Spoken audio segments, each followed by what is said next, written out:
Welcome to Female Friday, because empowered women empower the world. I'm Christi Chanelle, and today we're talking about the most dystopian this week, but I'm going to say ever, thing I've heard.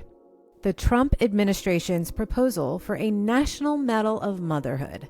Yeah, a literal award for birthing babies. But not just any babies. Make no mistake, this is a population control dressed in patriotism. So let's unpack the history, the red flags, and the radical act of saying no to being used as a tool of the state. I'm Christi Chanelle, and this is Sassy Politics.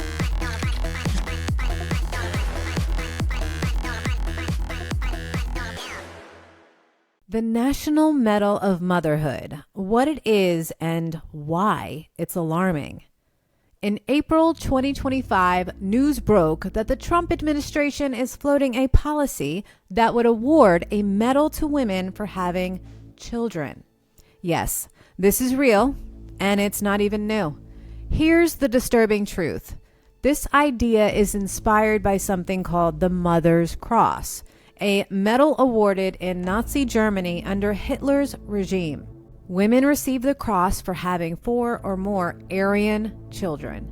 It was all about increasing the white population and reinforcing traditional gender roles under fascism. Fast forward to 2025, and we're watching an American version unfold. Supporters say it's about honoring mothers, but let's look at the context.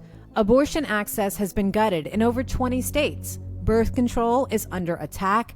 IVF is being criminalized. LGBTQ plus families are being erased in schools and law.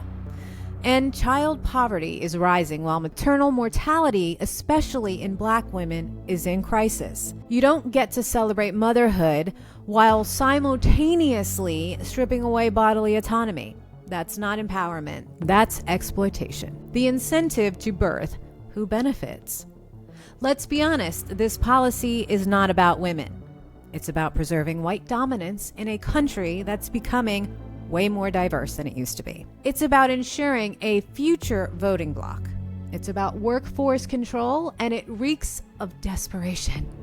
Because when people don't want to reproduce under your regime, you start throwing medals, money, and morality at them. We've already seen lawmakers pushing for tax incentives and cash payouts tied to childbirth.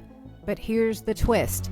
Those benefits aren't always extended to poor women, single mothers, or non-citizens. So who's really being incentivized? White, Christian, straight women, who will raise obedient, conservative kids. The rest of us, we're pushing for existing. Rest as rebellion, refusal as power. Here's where we shift the energy. You don't owe the state your wound. You don't owe the economy your labor. And you damn sure don't owe the patriarchy a baby.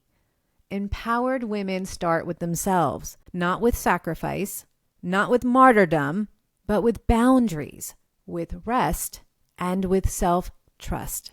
Choosing to protect your body, your time, your peace, that's power. They can keep their medals. We'll keep our freedom.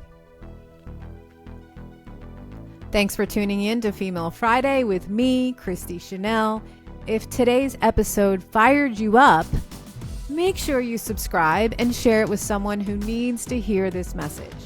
We're not birthing for the regime. We're building something bigger for ourselves, for each other, and for the next generation of empowered women. Stay loud. Stay sovereign, and I'll see you next time. Love you, miss you, bye.